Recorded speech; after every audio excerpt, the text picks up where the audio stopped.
বাজারে পুরো দমে শীতকালীন সবজি উঠতে শুরু করেছে। আমরা সেসব খবরই জানবো। ফেনী থেকে আমাদের সঙ্গে যুক্ত হচ্ছেন সহকর্মী দিলদার হোসেন। দিলদার,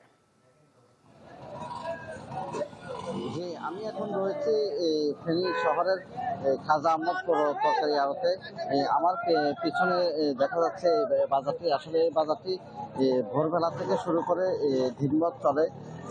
এখানে পাইকারি যারা ব্যবসা করেন তারা এখান থেকে খুচরা আড়তদাররা এখান থেকে সবজি নিয়ে অন্যত্র বিক্রি করে। তবে আজকে আমরা যেটা দেখেছি প্রচুর পরিমাণ সবজি রয়েছে আজকে বাজারে। RICL TMX, যুগের পর যুগ স্থাপনা থাকে মজবুত। তবে এখানে যারা ব্যবসা করছেন তারা বললেন যে বৃষ্টিপাত না হলে এখানে প্রচুর পরিমাণ সবজি পাওয়া যায়, যার ফলে মূল্য অনেকটা কম। তবে আমরা যেটা দেখেছি আলু আজকে মূল্য ছিল 14.5 টাকা। তবে এখনো নতুন আলু এখনো বাজারে আসেনি। এখনো যে পুরাতন আলু যেগুলো রয়েছে তারা বিক্রি করছেন, এবং পাশাপাশি যে অন্য সবজি রয়েছে মূলা, টমেটো এবং অন্যান্য যে সবজিগুলো, সকল সবজি প্রায় 30 থেকে 40 টাকার মধ্যে।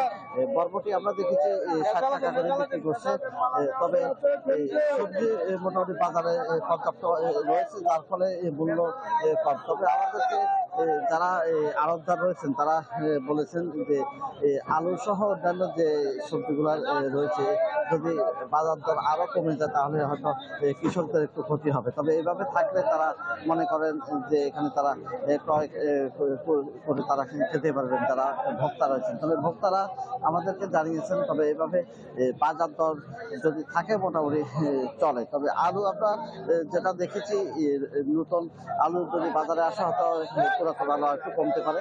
আর সবজি মোটামুটি ফেনীতে অন্যান্য জেলা থেকে সবজি আসে এখানে, মুন্সিগঞ্জ পাশাপাশি চট্টগ্রাম, কুমিল্লা বিভিন্ন এলাকা থেকে সবজি আসে। তবে এখান থেকে পাইকারি এই দোকানগুলো থেকে, আড়ত থেকে যে খুচরা যে ব্যবসায়ী রয়েছে তারা ক্রয় করে নিয়ে যায়।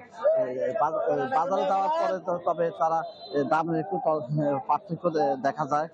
সেক্ষেত্রে বাজার মনিটরিং এর জন্য যারা ভোক্তা রয়েছেন তারা দাবি জানিয়েছেন, যেহেতু তারা খুচরা বাজারগুলো থেকে ক্রয় করে থাকেন, বাজার মনিটরিং জোরদার করলে হয়তো গ্রাম পর্যায়ে যে বাজারগুলো রয়েছে সেখান থেকেও তারা ভালো একটা দামে পেতে পারেন। এই ছিল আমার সর্বশেষ। দিলদার, ধন্যবাদ আপনাকে। দর্শক, ফেনী থেকে সবজি বাজারের খবর জানছিলাম।